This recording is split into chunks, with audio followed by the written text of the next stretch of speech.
affordable plans support causes you believe in, and a portion of every dollar goes to the Station of the Cross. With dependable nationwide coverage, you can have peace of mind knowing your choice promotes traditional Catholic values. Switch today. Visit iCatholicMobile.com. Hi, Joe McLean here, host of A Catholic Take, heard on the Station of the Cross each weekday morning at 7 a.m. Eastern. A bold synthesis of information and inspiration, keeping you up to date on the news and issues that you may have missed from a courageous Catholic perspective. That's A Catholic Take, weekday morning, 7 a.m. right here on the Station of the Cross and the free iCatholic Radio mobile app. Download it today. God love you.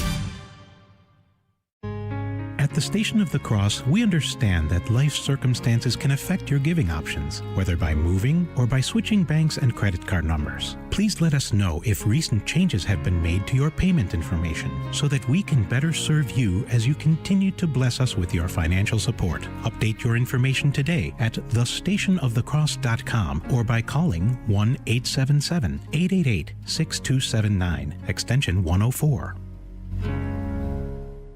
The Station of the Cross Catholic Media Network is dedicated to answering the critical need of access to quality, consistent, professional, and proven Catholic programming. We cannot rely on other media outlets to properly represent our church. Catholic radio reaches Catholics, non-Catholic Christians, and non-believers alike. As a nonprofit lay organization financially independent of your diocese, our apostolate is listener-supported.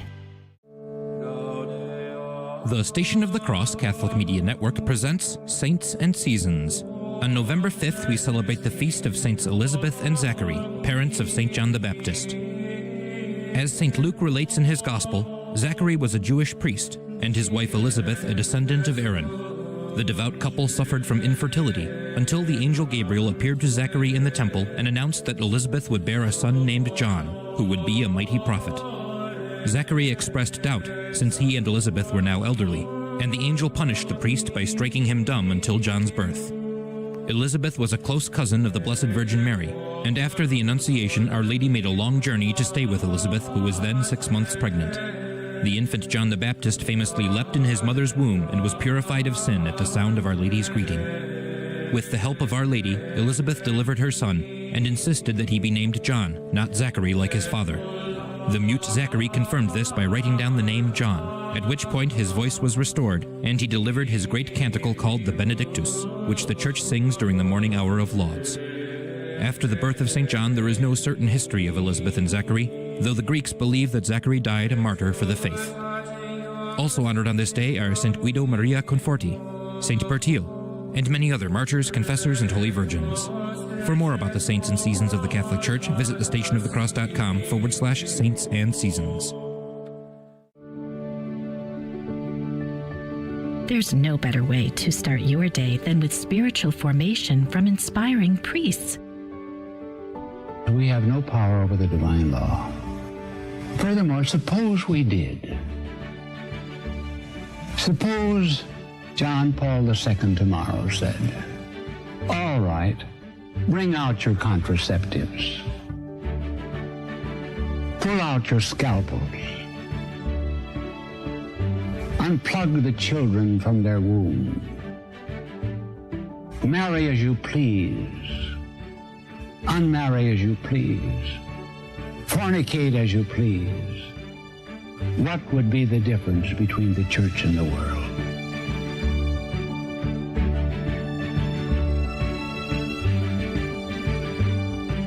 That's Sermons for Everyday Living from 6 to 7 a.m. Eastern on the Station of the Cross.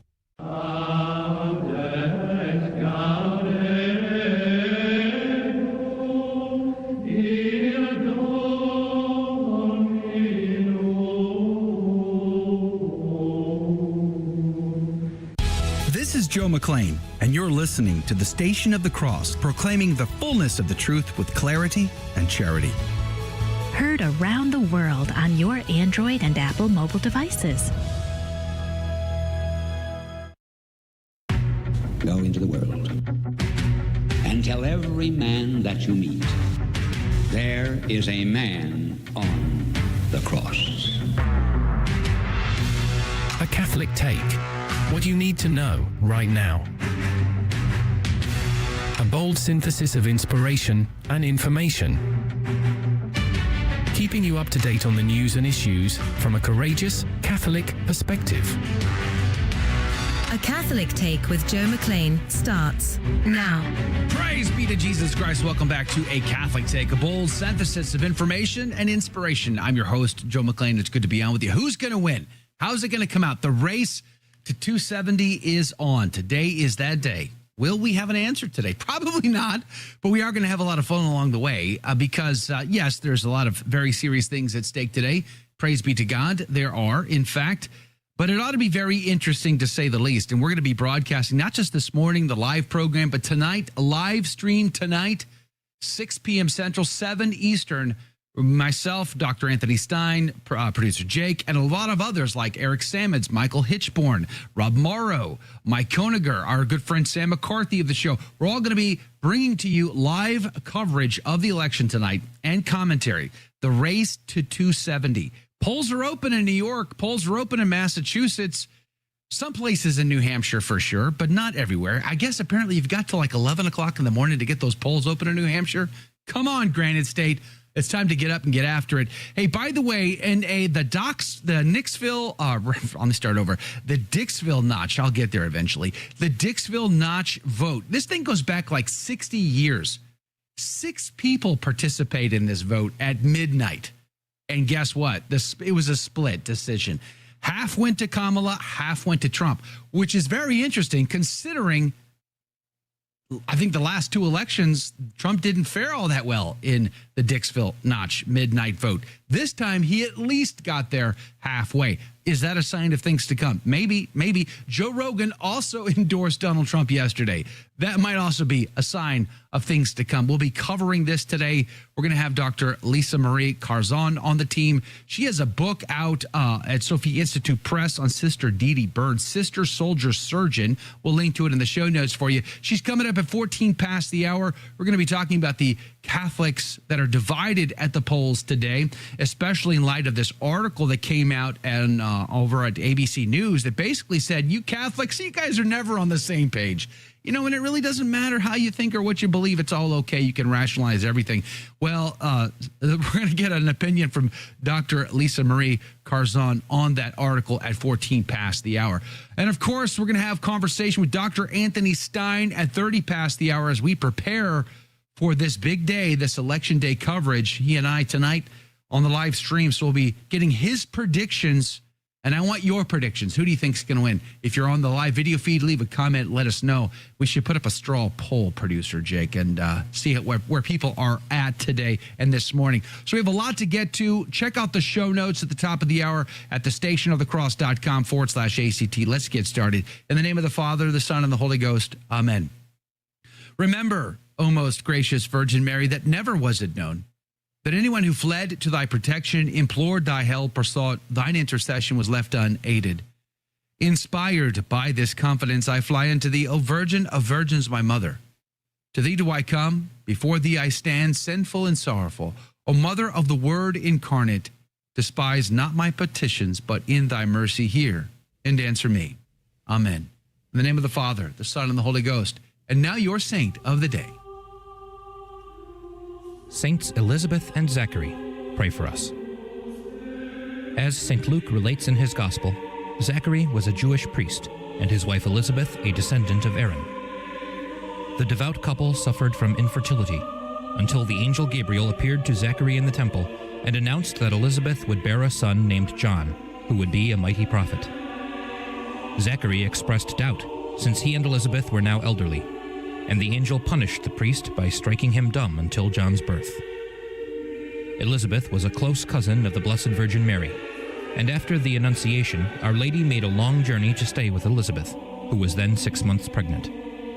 The infant John the Baptist famously leapt in his mother's womb and was purified of sin at the sound of Our Lady's greeting.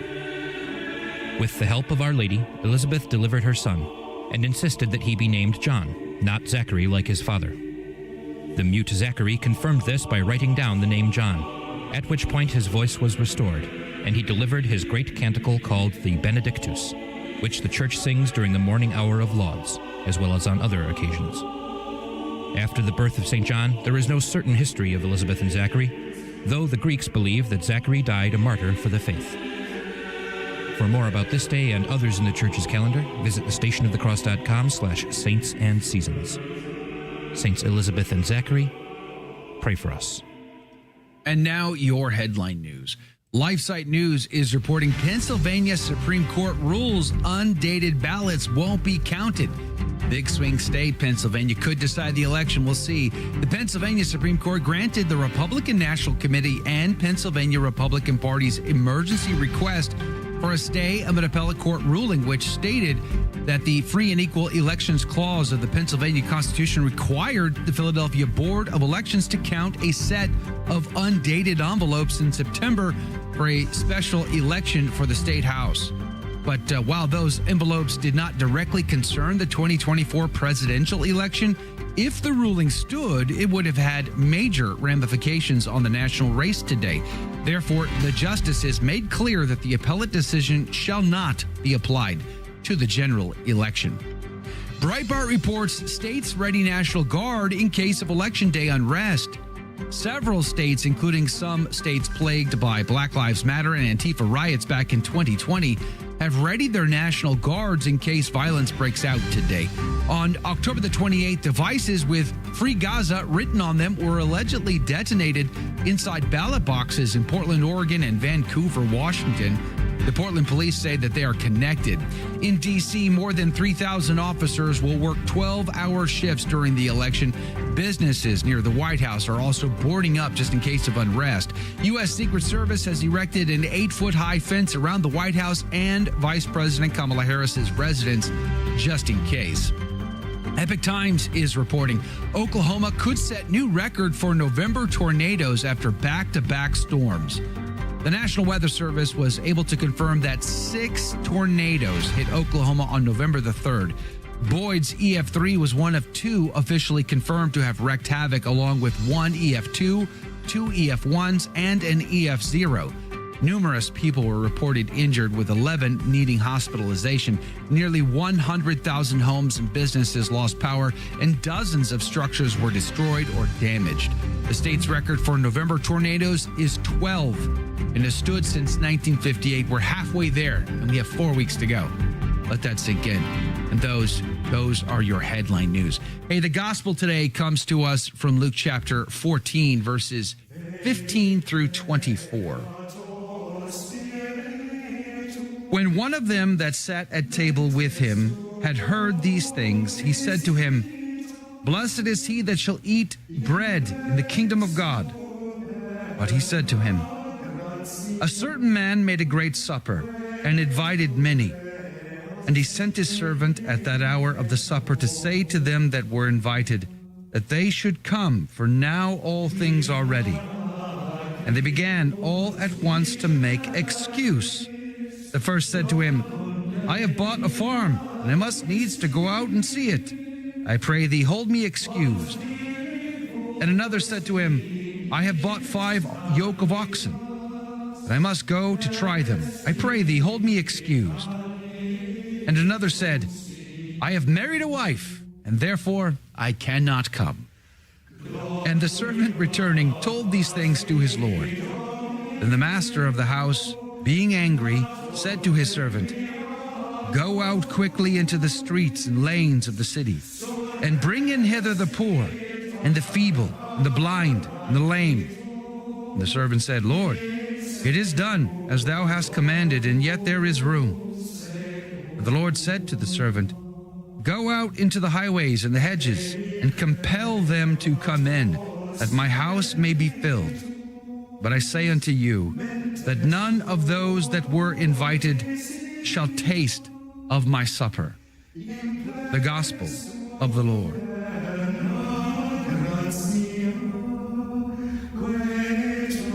Praise to you, Lord Jesus Christ. Am I the only one who just finds this so hilarious? I have married a wife, so I can't come. Sorry, I got married. Nothing I can do about it now. Oh, darn. A Cornelius Lapide said St. Cyril in the Cantina understands the Eucharist by the supper. The man, he says, is God the Father, who has prepared for us a great supper in Christ, for he has given us his own body to eat. Whence the church makes choice of this parable for the feast of the Blessed Sacrament. I love that. This is an image of the Holy Eucharist. And not everybody's going to come to this. It's not all are welcome. It's not just, it's open to anybody and everybody all the time. That is not in keeping with Scripture, and it's not in keeping with tradition. In the early church, this was one of the mysteries. In fact, the pagans, the Romans, speculated what happened behind closed doors at these liturgies. And they thought that babies were being consumed and eaten, that cannibalism was going on. St. Justin the Martyr would write a letter to the emperor's son and to the Senate trying to clarify. You should read his first apology. It's pretty powerful stuff. Father Haydock would say, by this man we are to understand Christ Jesus, the great mediator between God and man. He sent his servants at supper time to say to them that were invited that they should come, i.e., he sent his apostles to call the people of Israel who had been invited to his supper on almost innumerable occasions. But they not only refused the invitation, but also murdered the Lord who had invited them. There will be no excuses. He's given us everything we need to be successful. He's given us grace. He's given us the sacraments. He's given us the guides, the shepherds. He's given us everything we need, the scriptures and tradition. He's given you the law written on your heart. So when you reject him, that's on you. And if you are kicked out and not in the kingdom, God help you. We'll be right back. Don't go anywhere.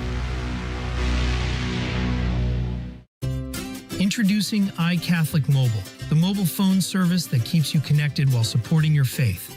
Every time you make a call, send a text, or browse the web, you're helping the Station of the Cross Catholic Media Network continue its mission. A portion of every iCatholic mobile plan goes directly to supporting Catholic programming that spreads the truth, defends the unborn, and strengthens souls. Join the network that aligns with your values. More info at iCatholicMobile.com.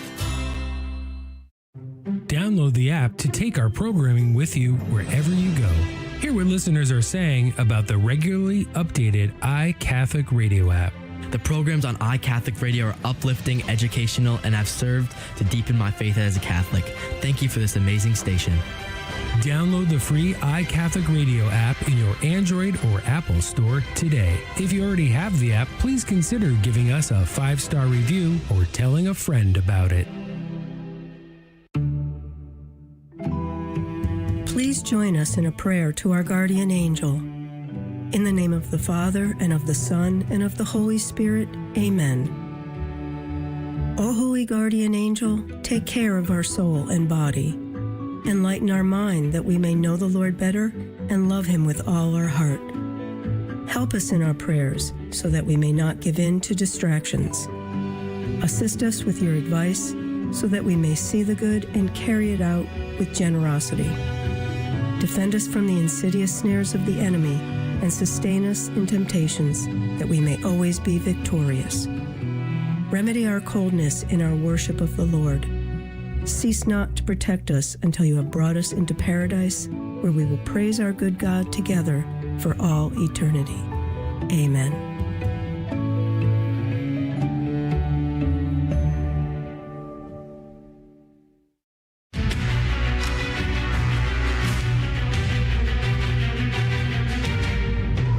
To Jesus Christ, welcome back to A Catholic Take, a bold synthesis of information and inspiration. I'm your host, Joe McLean. Praise be to God. It's good to be on with you. We are in a mad dash. The polls are open, at least in most places. Some states, like Vermont, I guess they have till like 11. New Hampshire has, some places have till 11. It's kind of weird that way. But New York, your polls are open. Massachusetts, your polls are open. Pennsylvania, you're open. Rhode Island, Connecticut, you're open. Time to get out and get the vote going. And as Junior Barra in our insider group says, it's the gender reveal party today. Praying for a boy. Let's just see how that comes out. Don't forget, we're going to have a live stream tonight to cover that for you at 6 p.m. Central, 7 Eastern, with our good friend Dr. Anthony Stine from Return to Tradition, who's on the program here at 30 past the hour. Do join us for that. if you can. But there is a book out at Sophia Institute Press called about Sister Dee Dee Burns, Sister Soldier Surgeon, that was just endorsed by Donald Trump, by the way, the author of which joins us today. Dr. Leisa Marie Carzon is the Assistant Professor of Education and Catholic School Leadership Graduate Program Director, President of Plymouth Right to Life, President and Chairman of the Board of the Catholic Medical Clinic, and the founder of the St. Thomas Aquinas Fund for Religious. And boy, we just saw this article over at ABC News. I'm going to link to it for you. American Catholic voters present complex opportunities for Trump heresy academics. It feels like, hey, Catholics, you guys don't all agree anyway, so it doesn't much matter. You can vote for Harris. It's okay. That's how it kind of came across. Dr. Carzon, welcome and good morning. Thanks for your time. What did you think? God bless you. Thank you for your time. It's an exciting day, and I'm blessed to be here. Let me say, Catholics can determine Catholics can determine the outcome of this election. And they're right. We haven't always been on the same page. There are many complex issues, and I will say that we have a really wonderful opportunity to permeate culture with beauty, truth, and goodness in this election, an opportunity to advance the common good and to limit evil in this election. The ABC News points out, and I think it's very obvious, that Catholics are divided. We seem to be very divided. We seem to be divided along party lines rather than be Catholic, let the chips fall where they may. Instead, we just kind of go along with what party we affiliate with most. That's going to be problematic, don't you see? Yes, and I think part of the problem stems from the fact that we have about 3 or 4 issues going on here. Number one, oh my goodness, if you heard the number of people, Catholics, I've heard say, I'm going to sit it out.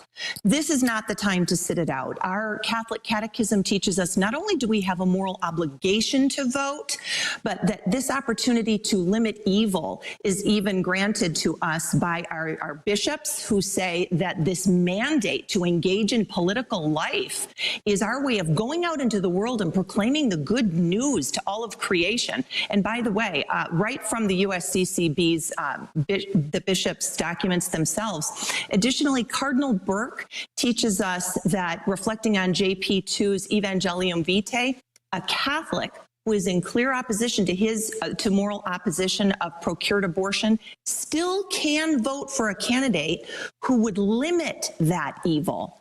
So we need to consider that it is possible to vote, in this case for Donald Trump, with a clear conscience, and that in fact we have a moral obligation to limit the evil done. So this is a wonderful opportunity to not sit it out. The other thing I would say, Joe, is that this idea of prioritizing social justice issues seems to be a big obstacle sometimes for Catholics. I remember trying to move the pro-life vote in 2020, and folks would say to me, well, we think the Democratic platform advances a broader spectrum of pro-life issues. So they were considering those things like immigration, healthcare, assistance for the needy, for example. But the church is clear. Holy Mother Church teaches us the right to life makes all those other rights possible. So the right to health, the right to home, the right to work and to culture, as JP2 says, is, quote, false and illusory if the right to life, the most basic and fundamental right, and the condition for all the other personal rights, is not defended with maximum determination. So, unquote. And I would just like to say, pro-life voters are not single-issue voters. They are ones who prayerfully and rightly order all those issues on the whole life spectrum, mindful that the right to be born is foundational for subsequently advancing all those other important social justice issues about which we are also very deeply concerned. So it's a matter of prioritization. That seems to be one obstacle as well. It kind of, the metaphor that I like to think of a lot is like triage. I was served in the Marine Corps, so I received a lot of first aid training about battlefield wounds. You got to triage your patient. You got to decide which injuries are the most life-threatening. You don't treat the ankle sprain when there's a sucking chest wound that you got to deal with first, right? So it's kind of like that in this sense. And so when some Catholics have tried to equate, well, Donald Trump has he kind of gone backwards on the pro-life issues. He's now in favor of some abortion. He's in favor of in vitro fertilization. I agree. I'm very critical of Donald Trump on both of those, to be sure. But that's not the same thing as abortion on demand all the way up to birth that Tim Walz and Kamala Harris seem to espouse, is it? That's right. And wouldn't it be better to save some babies rather than no babies? So as regards this idea of sitting it out, let me just quote something Cardinal Burke has said in his document on our civic responsibility. Number 43, you can check it out. Quote, "The Catholic who chooses not to vote at all when there is a viable candidate who will advance the common good, although not perfectly, fails to fulfill his or her moral duty, at least in the limitation of a grave evil in society." And Joe, notice that modifier, right? Although not perfectly. If we wait around, if we lay faithful, wait around for the perfect candidate who will perfectly advance the common good, we likely will never cast another vote again. In this case, we have the opportunity to at least save some babies. And you know what? The IVF and thing, I think some of that can be remedied with a little bit of education. We get the right people to educate, these folks on IVF, and I think that will help them to understand why that sort of goes awry and why we have to fix that. But we must vote. It's a call, a clarion call to people to get out and vote. Catholic Vote did an analysis. On average, 1/3 of practicing Catholics in key states didn't vote in the presidential race of 2016. And then a subsequent study further stated that 25 to 30% of American Catholics refused to vote in 2020. So these sort of signal a twofold problem. So first, the need for catechesis and evangelization that would equip the laity to develop a well-formed conscience, which, as you know, is very important. And then second, the need for the laity to take seriously this obligation to advance the common good by engaging in the voting process thereafter. So if nothing else, I pray today this book, The Beautiful Life of Sister Dee Dee Byrne, who so beautifully permeates culture with beauty, truth, and goodness herself. And as you know, she was called from her chapel into the public square in 2020 when she was on the RNC stage, that we sort of follow her example, mindful that yes, faith is private, yes, faith is personal, but it can never just be private and personal. And if it fails to inform every aspect of our lives, it's not real faith. Yeah. So part of the book, as you know, there's section 1, 2, and 3. Section 1 tells the beautiful life of Sister Dee Dee, her threefold calling as a sister, and then as she ended up being a colonel in the U.S. Army, and then also a double board certified surgeon and family medicine doctor.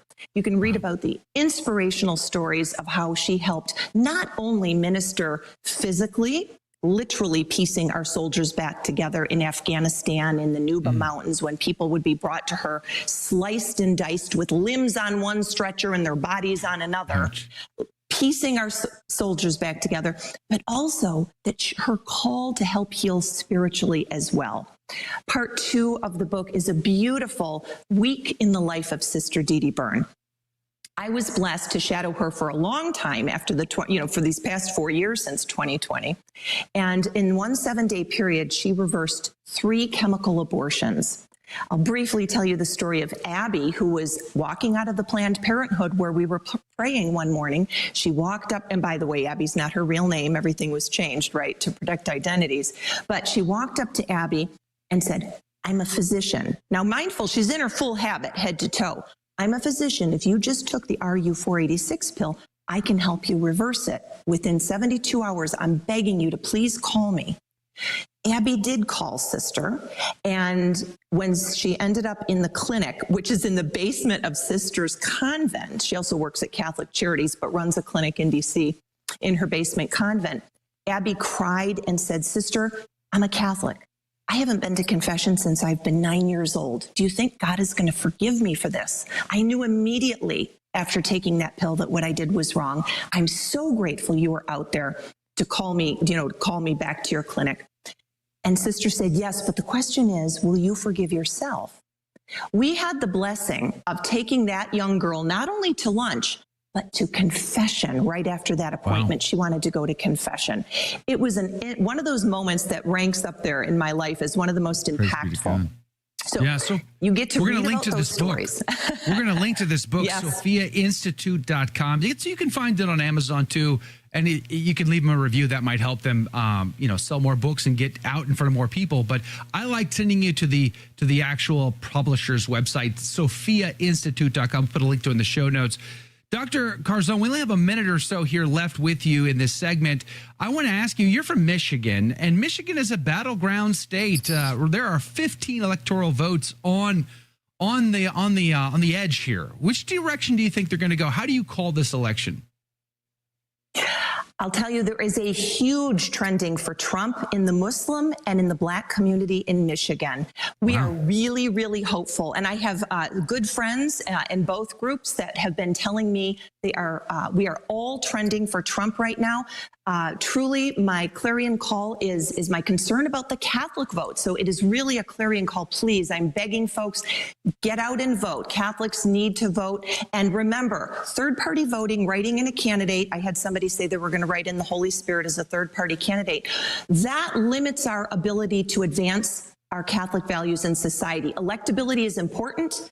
And remember, the next president is potentially going to appoint Supreme Court justices who will form the nation our children and grandchildren inherit. So please, please vote for an electable candidate. In that case, there are only two of them.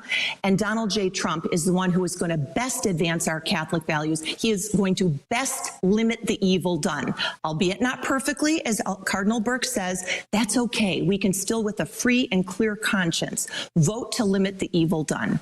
Do you think Michigan is on the, so you're thinking it's very tight race in Michigan at this point? It could go either way? Or do you think it might just go blue as it typically does? It's tight, but I'm very hopeful because I can tell you from the leaders in the communities that I'm talking to that it is a very different dynamic than in 2020. Interesting. It is very much trending toward Trump. So I think we have a real chance. I think we have a real chance of taking Michigan. I think that's very, very interesting. Praise be to God for your time today. Thank you for joining us, Dr. Leisa Marie Carzon, author of Sister Dee Burns, Sister Soldier Surgeon, over at SophiaInstitute.com. Put a link to it in the show notes for you today. But Dr. Carzon, thanks for being on today. Thanks for helping us better understand the complexities of the Catholic vote, which I find insane. Good. Let's just be Catholic. Let the chips fall where they may. We cannot vote for death. Death is not on our side. So let's vote for life. Praise be to God. All right, coming up after the break, more breaking news and stories for you. And then we're going to have Dr. Anthony Stine on the team from Return to Tradition. Let's look at that electoral map. It's a race to 270. Who's going to get there first? Boy, that Rust Belt's looking very interesting to be deal breakers or deal makers. More on that coming up right after the break. Don't go anywhere. Be right back.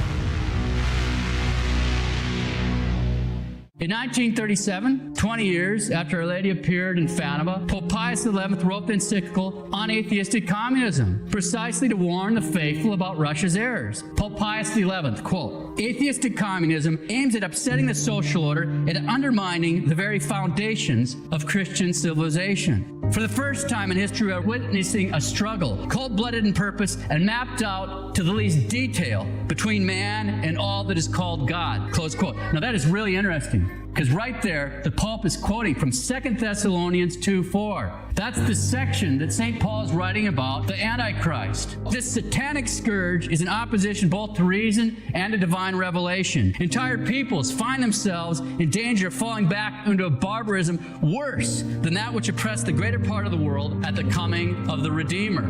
Well, look around. Here we are. That's Sermons for Everyday Living from 6 to 7 a.m. Eastern on the Station of the Cross. Did you know that an unwanted car or truck can make a great gift? When the time comes to purchase a new one, consider donating your old car or truck to the Station of the Cross. We have a quick and simple way for you to get rid of your unwanted vehicle while supporting the solid Catholic programming you love listening to on your radio, online, and through your mobile devices. Whether they run or not, we accept cars, trucks, RVs, boats, and motorcycles. It's a great opportunity for you to give more than you might normally be able to. At the same time, you'll be clearing out space in your garage or driveway, ridding yourself of an unwanted vehicle. Just visit us online at thestationofthecross.com or call 1-866-628-CARS, 1-866-628-2277. May God bless you for your generosity in support of Catholic Radio.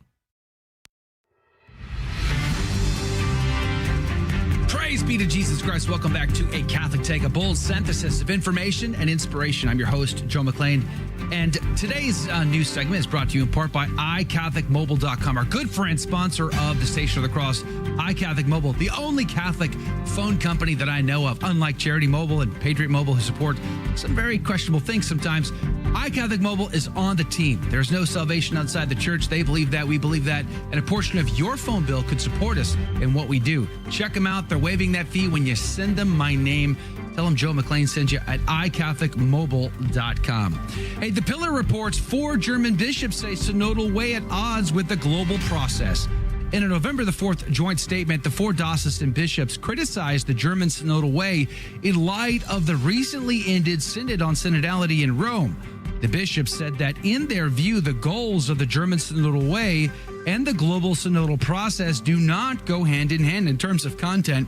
Their intervention could further complicate plans for a new national synodal body supported by most of Germany's diocesan bishops and the very influential Lay Central Committee of the German Catholics. And that would be a good thing to stop them from doing that. Anyway, the CNA reports volcano destroys Indonesian Catholic convent, killing religious sister.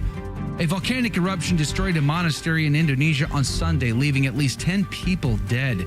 Just minutes before midnight, a mountain on the island of Flores erupted, spewing ash 6,500 feet high, destroying local villages, causing residents to evacuate. And they received no warning before this. Sister Nicolene Paggio, head of the local monastery, died in the eruption. Paggio was a missionary servant of the Holy Spirit. Another sister reportedly went missing as the sisters fled amid the volcanic ash.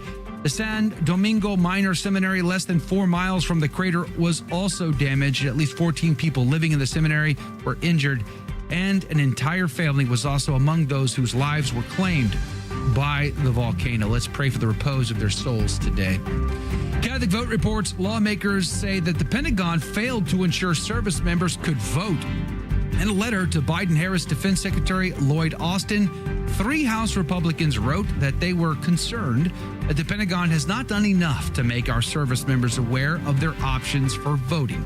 A Pew Research Center poll released in September found that veterans of the U.S. military support Trump over Harris by a 24-point margin. Could it be there was no real motivation to help them with that? And those are your headline news. Praise be to God. Hey, so the race is on. The race to 270 is today is that day. I guess we're going to have to see how it all plays out. But tonight, in fact, Dr. Anthony Stine from Return to Tradition is going to be collaborating with us on a live video stream. We're going to cover that for you, 6 p.m. Central, 7 Eastern. You can find those where you can watch. You can watch live on the iCatholic Radio mobile app or on the sites listed on our website at the stationofthecross.com/ACT or on Dr. Anthony Stine's YouTube channel directly as well. Dr. Stine joins us. Good morning to you. Thanks for your time today. Good morning, sir. How are you? Praise be to God. I'm alive and it counts. And thankfully, so are you, considering you've had a record-breaking first 4 days of November for Oklahoma. 12 is the all-time record for tornadoes in November in Oklahoma. You've got 6 on the board already. So it could be a record-breaking month. They think there's going to be more than that. That's insane. Just for this past weekend after the investigation is done. And hopefully it'll be a relatively calm month in terms of weather from here on out. Yeah, let's pray that it is. We've had crazy weather around the globe recently, very crazy weather. We have a hurricane bearing down on us here now. I think within the next week, we might see a hurricane on our doorstep in Houston, Texas. Could be Louisiana. We're waiting to find out how that goes, plus the tornadoes. Spain just had devastating flooding over there. And then it seems to be very interesting times, would you say? Absolutely. Absolutely interesting times. I would say the church's response in Spain has been better than the secular response. I saw one well-known Catholic news account on X, out of Europe saying usually it's always the church that gets there first before the secular authorities. And I was like, maybe in Europe. In America, I noticed in our natural disaster responses, there just aren't any Catholic organizations that do what a lot of the Protestant groups do, which is bring in relief supplies and things immediately. And that's a problem that needs to be fixed. Yeah, for sure. Well, let's turn to the election. Today's the big day. It's going to be a long day for you and me. I mean, for you, probably more than me, because you're going to stay up later than I plan on staying up. But we're going to be up a while today. We're doing our live coverage for the program. But let's talk about predictions here. So it's a race to 270, and I've been looking at a couple of different maps, and here's the one from Real Clear, and which is interesting because we look. I know, but let's talk about this. Hold on one second. Your map because. Well, let's come back to that. I want to look at this is the betting polls, the betting average. You know, how are the bets in Vegas going for the election? They're still favoring Donald Trump, despite the fact that the polls over at Real Clear Politics show majority of polls are showing Kamala Harris up. Only one poll has Donald Trump. That's the Atlas poll. But let's not forget that it was in the Dixville Notch that gives Donald Trump at least a 50-50 shot. And that is an interesting poll because it goes back 60 years and he's never performed well there. But this time he's at least matching or 50-50. What say you, Dr. Stine? Trump can lose the popular vote by 2.5% and still win the Electoral College. Sure. Yeah. So there's that. But I don't like the map you showed because I follow accounts from a few states. And one of them I follow from is in Virginia, somebody who is deeply connected. And that person is absolutely certain they're going to surprise people today. Really? Yeah. And in fact, there is a way that he could have this done, wrapped up tonight. If what has always been true about him on election night is true tonight, which is that the polls underestimate him by wide margins. In going into election day 2020, it looked like some of the poll aggregators had him down 7.5, 8 points. He lost by 4 points nationally that night. That's a 4-point swing. And if you adjust those maps by 4 percentage points, you get some interesting results, including Virginia being a toss-up. And that's interesting. Yes. So I tend to think he's going to win. I don't know if he's going to pull it off entirely tonight. They do have an army of lawyers in all the swing states right now. So for those worried about election integrity, the GOP response this time around has been much better. They've already stopped a lot of things dead in their tracks with the help of judges. So we don't know how this is going to play out. But I will say the intangible indicators are some of my favorite indicators to go off of, including last week, the heads of Meta, the heads of Google, and the heads of some of the other big tech companies, I think Amazon, all start scheduling meetings with Donald Trump. Interesting. These are people who traffic in data. What do you make of Joe Rogan endorsing him? Yeah, that's kind of a big deal. These are people who traffic in data. Okay, they see things that we don't see. I find that to be an interesting intangible. Another one that you may not see in the polls. Remember, the polls say, who are you going to vote for? Right? What they don't tell you is, you never see is, are you going to vote? And what we have seen in the early voting so far is that traditionally Democrats dominate early voting, and then Republicans have to scramble to make up for it. Democrat raw numbers for early voting are down not just from 2020, but from 2016 across the board. And there are people who know Democrats who say that they just don't care this time because all the literally Hitler stuff isn't playing with them. Interesting. And it's almost the opposite of what we saw in 2020, where a lot of Republicans thought, I'm not going to go out and vote. It's like the whole pandemic and the whole thing was enough. Yeah, the insurrection thing. They just kind of got overwhelmed, and I think a lot of people didn't come out to vote. So you're saying it's almost opposite of that now. Democrats are weary. Right. Well, think about it. A lot of the most partisan Democrats all went out to support their sitting president in the primaries, and then like 6 weeks later, they had a new candidate dropped on them. And they told us, there was a process that happened in the background, a virtual primary. What they should have done is they should have had a convention floor battle. Yeah. It's a high risk thing, but they'd be in a better position now, because if at that thing, Gavin Newsom stepped forward, Gavin Newsom, governor of California, is a train wreck on policy, but he'd be able to handle Donald Trump in debates without question. What if RFK got the nod at the DNC? How would things be different today? That's probably why they did. That's probably why they were afraid that he or Bernie Sanders would get the nomination. I can't imagine Bernie Sanders as president, to be honest. Like RFK, I can kind of see it, but I can't see Bernie Sanders. Bernie Sanders is a president in a Hollywood movie. That's what he is. Bernie Sanders is a Hollywood movie comedy president. Yeah. Go back to a movie like Dave. He's a president in a movie like that. I remember Dave. I liked so do Dave, I. I'm aging myself here. Dave was great. I am too. Why do they always make the presidents in movies and televisions Democrats, by the way? Why is that always the case? Unless it's an evil president, then they make him Republican every time. It's hilarious. Hey, Steve, but you said something a minute ago. Steve Bannon also echoed this in his jailhouse speech when he got released the other day, praise be to God. Steve Bannon said that the Harris campaign has hired Mark Elias, and he sees that as a signal that they're going to fight this thing in the courts. Mark has apparently got the biggest reputation, the most ruthless reputation for winning these legal battles in the courts. So they seem to be planning a game here where they don't anticipate a win tonight. They anticipate a court battle that could stretch us out. I mean, go back to, what was that? The hanging chads under W, right? We had to go with the fight against W and had to stretch out for well over a month, right? So when do you think we might see the final results? It all depends. If the polls are drastically off about Trump support, somebody from Google said they expect Americans will know how this is going to turn out by 8 p.m. Central or 8 p.m. Eastern. If that's the case, then if it's such a big movement for him, there'd be no point in doing the legal things. There might be another legal battle that no one is talking about.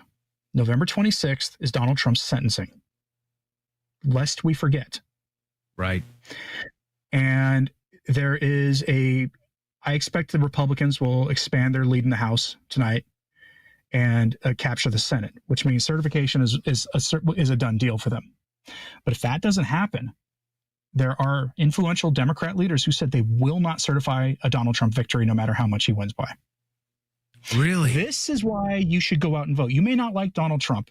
You may not agree with him on anything, but that move will tear this country apart. So go out and vote. How do you think it'll play out if Donald Trump wins tonight or the next week or so? If he wins and then he's sentenced to jail time, how does that play out?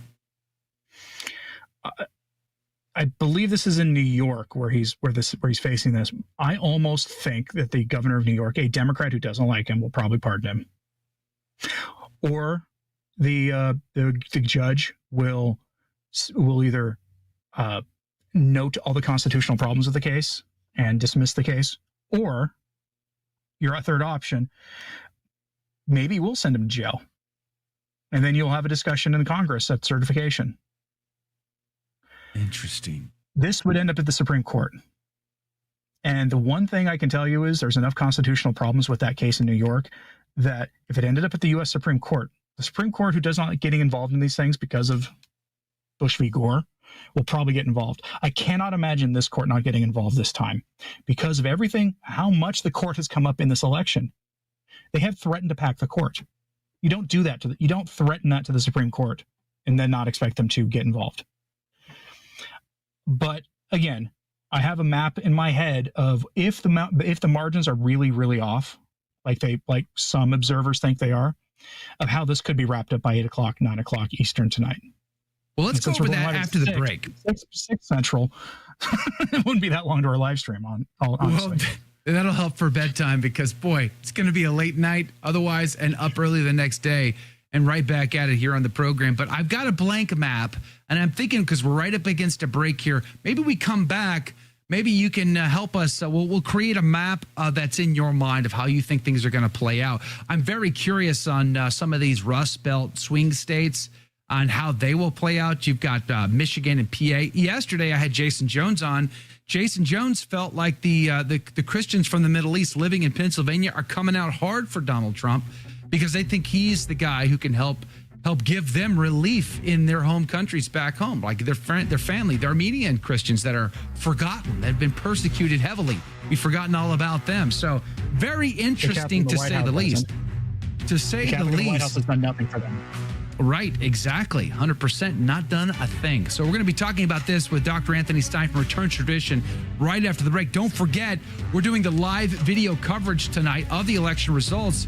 Going to be tracking several sites and sources to bring you the latest information with Dr. Stine tonight, 6 p.m. Central, 7 Eastern. This is going to be live on his YouTube channel. It's going to be live on ours, our Facebook, our X, on our website at thestationofthecross.com, and on our mobile app at iCatholic Radio on the live video feed in the ICR Plus tab. So check it out. Go to thestationofthecross.com/ACT. Be right back. Don't go anywhere.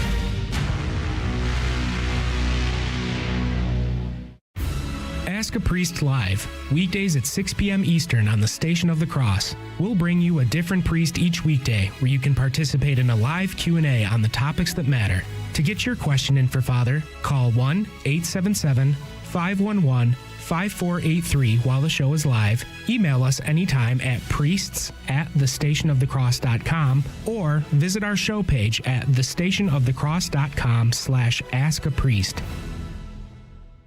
Hello, this is Steve Gleason with your 1-minute tool for Catholic evangelism. Here's the question for your non-Catholic friend. Have you ever replaced pronouns in the Bible such as who, whom, whosoever, ye, you, etc., and replaced those words with your name and therefore you personalize the Bible to yourself? Do you do that? Is that a safe way to read the Bible? Well, here's your 3 best friendship tools for Catholic evangelism. Number 1, Bible complexity. Mechanics study motors, architects study design, linguists study syntax, but for the most part, Christians don't study the how-tos of safe biblical interpretation called hermeneutics. Secondly, Aquinas. In the Summa, we see the caution. Aquinas says of the Bible, quote, "The manner of its speech transcends every science because in one and the same sentence, while it describes a fact, it reveals a mystery." And thirdly, a tough comeback. I know it seems plausible to simply say the Bible is a love letter straight from God to humanity, but wait a minute. A sentence or a paragraph in a love letter has context. Yes, with great caution, we can personalize some context, but remember, when you're at the central figure in the Bible, God isn't, and that's just wrong.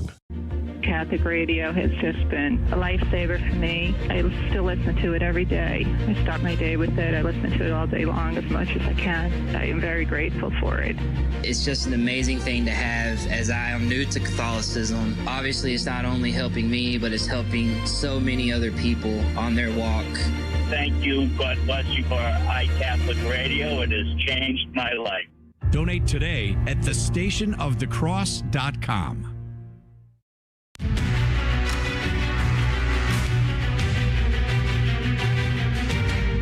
Praise be to Jesus Christ. Welcome back to A Catholic Take, a bold synthesis of information and inspiration. I'm your host, Joe McClain. So good to be on with you. Praise be to God.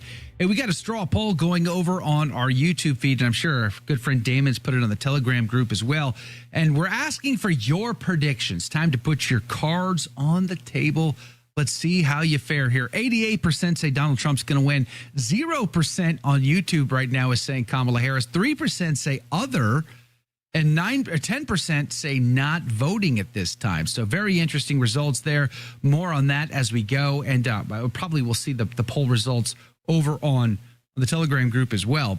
If you want to be a part of that, go to thestationofthecross.com/ACT and check out the live video player there. And you can find also where we're streaming just underneath that. There's a bunch of icons. thestationofthecross.com/ACT. Dr. Anthony Stine from Return to Tradition is on the team. Praise be to God. We're talking about this, what we can expect today. And don't forget, we are streaming live tonight, 6 p.m. Central, 7 Eastern, on our live video streams. Again, you can find the information at thestationofthecross.com/ACT or on Dr. Stine's Return to Tradition YouTube channel. We'll link to it in the show notes. All right, Dr. Stine, I've got a map. I've got it in front of me here where I have, it's a blank canvas. I'd be very curious for you to maybe tell, what states do you think are going to go which ways? And we'll see how those electoral seats rack up fairly quickly for who. So let's start with Kamala Harris. The obvious ones. Which ones are going to go obviously for Harris? Go ahead and do all the obvious ones except New York. And I'm going to say only because New York. Only because no, I'm not saying he's going to get New York, but my wife has this dream that because he spent all this time in New York getting run through the ringer under false pretenses, that he will, as a matter of justice, get New York. And I did see one poll from a company I'd never heard of claiming that he was up 1 in New York. I don't believe it, but as a hint, if you end up seeing a tsunami tidal wave, like some people think is going to happen tonight, if that happens, at that point, go grab your popcorn, just kick back and watch, because it'll be the once in a lifetime kind of, election. But because I want to show you up the idea of a path that he could do to win without necessarily having to wait for like Arizona 10 days from now and all these other things. But yeah, the states. So I would just fill in all the obvious though. Right. You think for both New Mexico is going to go? I think she holds New Mexico unless the polls are off by 5 points, which they could be. So they've been off by that much for him before. I left New Hampshire open. I think that's a toss-up. But you want me to leave New York open? Indicator.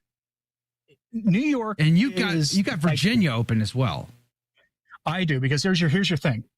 If those are going to report in early enough that if those flip, you know how things are going to go. Because here's what happens: New Hampshire, 4 electoral votes; Virginia, 13 electoral votes. Combined eliminates any need for the Rust Belt at all. And if those go, there's no point in them trying to pull shenanigans. Because so what would be the point? So I left New Hampshire open. I left New York open, as you said. I left Virginia open, but those are the ones like I would still make them. Those are the obvious ones. I would say those are going to go blue. Those are New Hampshire and Virginia are in the second tier of suddenly everyone's talking about them late in the game as potential swing states. All right, so Iowa had that weird poll, which a lot of people said was highly skewed towards Democrat women. I left that open, but that's typically a Republican state, wouldn't you say? Trump's going to win that one by 8 to 10 points. And that woman destroyed her career. She was actually caught later on. It was released later on that she had been leaking the information from that poll to Democrats the day before. She's destroyed her credibility.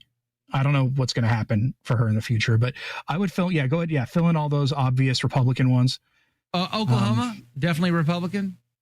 Plus 32. Give or what take. about Georgia? I think she's going to get Georgia. I think he's going to win Georgia. He's going to win Georgia. Okay. He's going to win Georgia. Kansas going to go Republican. Nebraska. The black vote is depressed this year for some reason. South Dakota, North Dakota going to go Republican. Yeah. What about Montana? It's going to be one big happy sea of red. Kansas is going to be red. So will Oklahoma. You've got them blue on your map for some reason, but. I know. I'm being generous, I guess. I don't know. Nevada goes typically very aligned with Arizona, and Arizona is up for grabs this time, would you say? Utah's going to go red. I think Arizona and Nevada go to Trump. What about North Carolina? Goes to Trump. The people in Oklahoma and North Carolina are angry about the government response to the storms. They're very angry about that. Well, there was a rally there that had a fairly low turnout for Trump standards, but I wondered how much of the recovery is still a factor there. Like the people just still are very myopically focused on just trying to get back to something that feels normal, because it wasn't. What was that, a month ago? Maybe a month and a half tops. When Helene came swooping through there and destroyed the place, it was crazy. Harris pulled some of her ad funding out of there. There's your tell that she knows what's going to happen. That she doesn't have a chance there. I would say of the Rust Belt. Now, where are we at on Electoral College? Because I think because of connection issues, I'm getting mostly the way the map looks right now. I have 237 Trump, 168 Kamala Harris. I've left open all of the Rust Belt. New York is still left open. Virginia is still left open. Maryland's going to go blue. So. Here's the other one, and you already colored it in blue, but here's how. Go ahead and fill in New Hampshire, Virginia, and Minnesota red and see what happens to that map. New Hampshire, Virginia, and what was the other one? Minnesota. Which would be poetic, by the way. You think Minnesota's going to go red? I saw Minnesota within 3. What? You're blowing my mind right now. I know. That's blowing my mind. I'm not saying this is how it's going to happen. That's 264 Trump, 171 Kamala, but that leaves the Rust Belt, which is Wisconsin and Michigan still up for. Hold on, I gave her North Dakota. That she shouldn't have that. 168 Kamala, 267 Trump, leaving Wisconsin, Michigan, Indiana, Ohio. Ohio's going to go red, right? Yes, that puts them over the top. That's been that puts them at 284. Indiana, you think Indiana's going to go red? Yes, probably. Yeah. My family's from Indiana. And it's unlikely, but again, it's 295 Trump right there. This entire scenario is premised off the idea that the polls are not just off, but badly off because of manipulation. They have manipulated polls, and Ann Seltzer in Iowa gave it away. Okay. Emerson, the same day, released a 10.5 Trump lead in Iowa that same day. Kamala's going to get New York, though. Kamala's going to get New York. I can't see it otherwise. Yes, that puts her almost certain he's going to get New York. But that puts her at 196. Yeah. Okay, so and you notice this result is without the Rust Belt. What? Right. Now, logic this out. Use logic. If he gets Minnesota, which hasn't happened since 1976, what happens to the Rust Belt? Well, let's go all blue on that and just see. That puts her at 240. He still wins. Right, but if he gets Minnesota, she's not getting the Rust Belt. Right. Yeah, but even if she did, he wouldn't. Well, let's give her. You give her Minnesota, and let's say you give her Michigan too. She's at 221. He's at 314 still. If he wins Wisconsin and Pennsylvania. If she wins Wisconsin, she's still at 231. He's at 304. So he's got a tremendous opportunity here to sweep the night and put an end to this. But it'll still get caught in court, don't you think? It could. But that map I showed you, that path I showed you, the polls are skewed so badly they can't do anything about it. He gets to 270 that night. Yeah, tonight.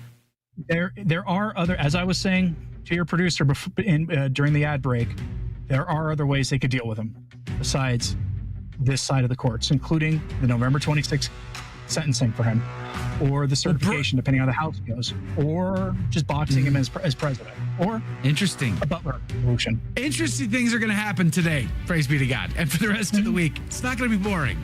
So join us tonight, live streaming 6 p.m. Central, 7 Eastern. By the way, Breitbart has Trump up in all swing states ahead in the poll.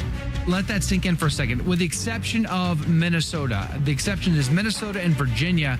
They've got it neck and neck, essentially. But Trump is faring very well in the polls, if you believe the polls. Right now, 89% say Donald Trump and 9% not voting on the YouTube poll. We'll see you in the after show. We're right back here tomorrow morning. God love you. So what did you think of today's show? Let's discuss that right now in the after show. Your take on the after take. Comment, interact live with me and the team. All you need to do is search for one of our live video feeds on Facebook, YouTube, Rumble, Twitter, LinkedIn, and elsewhere. Simply search for the Station of the Cross, Joe McClain, or A Catholic Take. I'm looking forward to seeing you and interacting with you directly. It all starts right now. It's the after show. And we're back. Welcome to the after show, everyone. Hey, good morning, everybody. Damon put the poll up on the Telegram group. 100% say Donald Trump. So, Joe, were you asking for a prediction poll? Because I went with just like, who are you voting for? Because I was interested to see. Same thing, right? I was interested. I mean, well, it's no, because a lot of people have been predicting a Trump win, but a Kamala presidency. So really, some people there have been predicting that. Yeah, I can only say a little bit because Friday I picked my van up from the shop to fix a check engine light issue. They said they fixed it. Sunday, middle of the night, as I'm going to go do my test drive in the storm to see if if it's safe to drive around, my check engine light came back on. Of course, so of course it did. They open in an hour, and I still have to go back there today to be hey guys, can you please fix this? No worries. We have a long night ahead of us, though. Oh yeah, Trump says thinks he can win New Jersey. I don't know if you saw this, but there were an army of Jewish voters came out in Lakewood to vote for Trump publicly. I saw a video of these guys playing like Yiddish pop music that was all about Donald Trump. It was the weirdest thing I've ever seen. Of course they did. Yeah, I saw that. That was amazing. It was funny too. Oh, yeah. These numbers are very interesting, to say the least, on how these states are going to play out. I guess there's the shenanigan factor. Like, how much of the shenanigan factor plays a role in this tonight?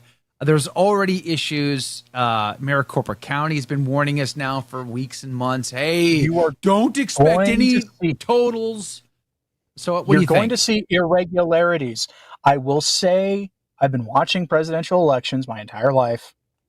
That's why I'm a political scientist. I've been watching my whole life. Irregularities happened in every single one.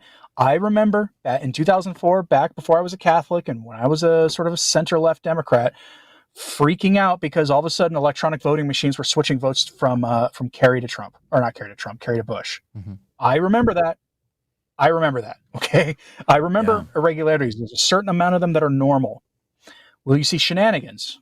Probably to some degree today. How many? I don't know. But I just saw that in New York, the state of New York, there's a Jewish district in Scarsdale, New York, where they're reporting this morning that both ballot machines are broken. Mm-hmm. There is an easy fix, folks. An easy fix for this. Congress passes a law banning electronic voting, banning vote by mail, making the election day a federal holiday, and paper ballots, ink on your finger, voter ID. Yep. Just like they did in Iraq. Electronic voting machines. Right. Just like we did in Iraq after we invaded them the second time. Like, God, it's crazy. Remember who was it? Wasn't it like 60 Minutes that did that special years ago? It was John Stossel or 60 Minutes. I forget which one. And they brought a bunch of hackers in, and they all hacked the voting machines just to demonstrate how easy it was. And it took them like just a couple of minutes to hack them and do whatever they wanted with them. I mean, but we're supposed to just ignore all that, forget about all that stuff. I mean, good grief. In Pennsylvania, they're turning away Republican poll watchers. And so Michael Whatley, who is the chairman of the GOP, has deployed their attorneys to those places. Like I told you, they're on top of this already. Yeah, buddy. Well, it ought to be very, very interesting to see how this all plays out. And we're going to be watching it carefully today. And then obviously tonight, we're going to start live streaming.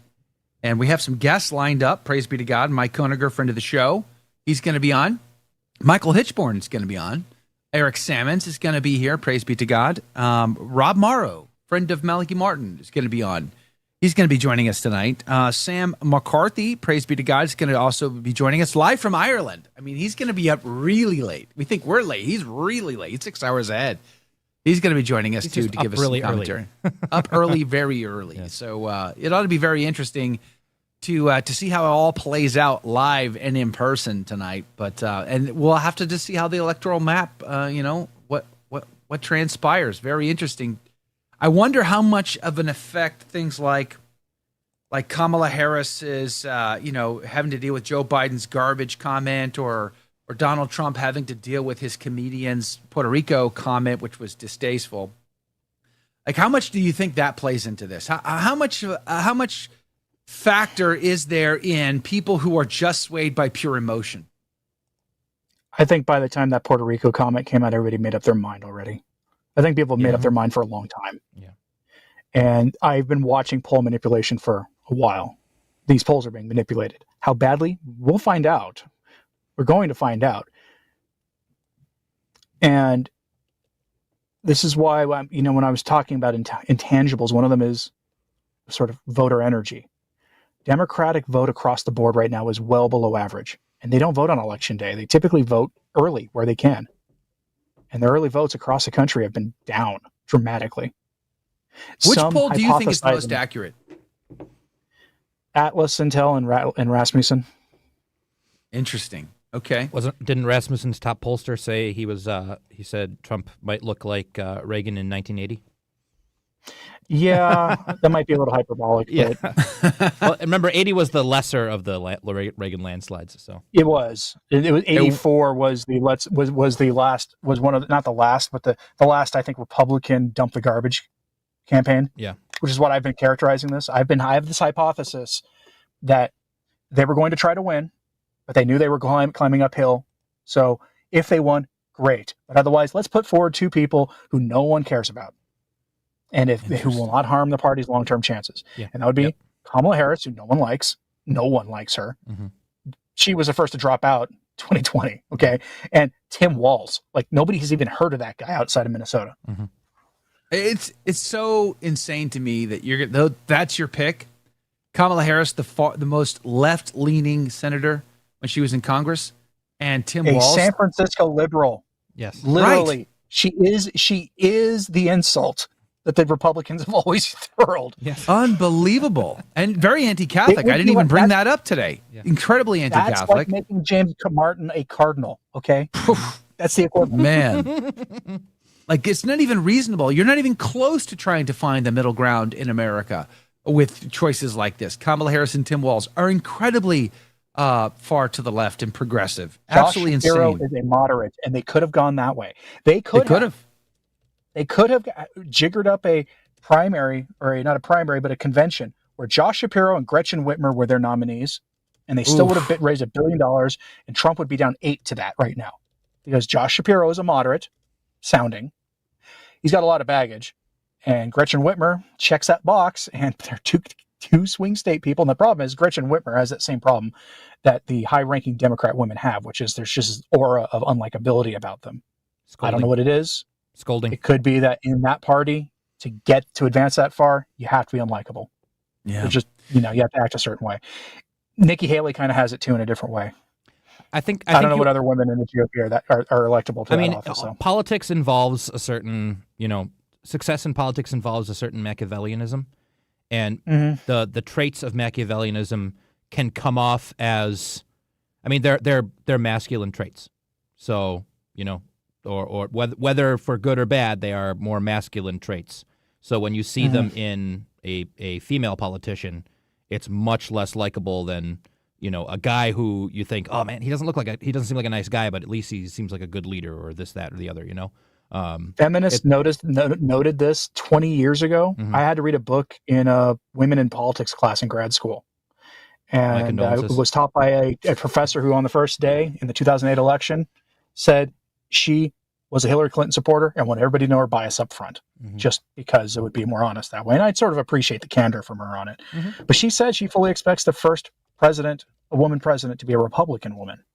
Interesting. Because women in politics, she said, tend to be viewed as more liberal than they actually are.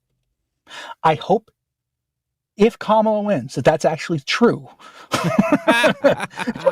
No way more it's perception true. than reality. No way it's true. Her track record speaks for for itself in this one. Yeah, 100%. It sure does. By the way, there is another straw poll. Mateus has found the secret power of putting up polls on the Telegram group. He says, where are you getting your election coverage? Your options to choose from were Joe, MSM, Newsmax, OAN, X or Twitter, SMS, or Smoke Signals.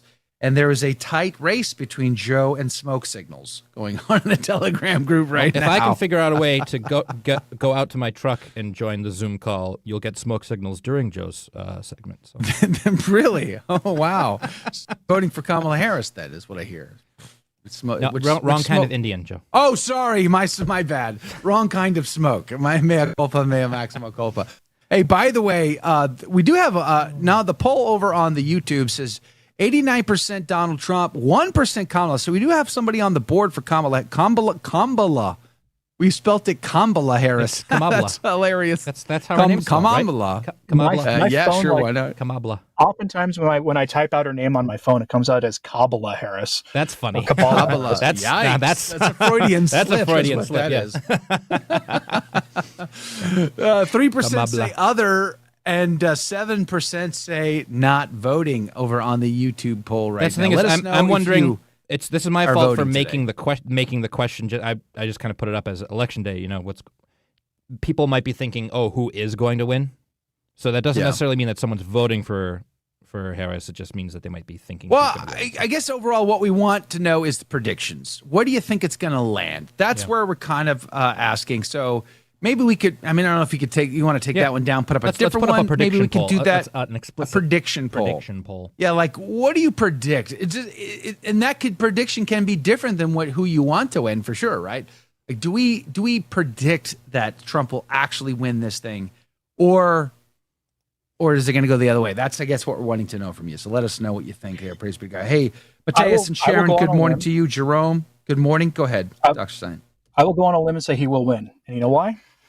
He's going to win. I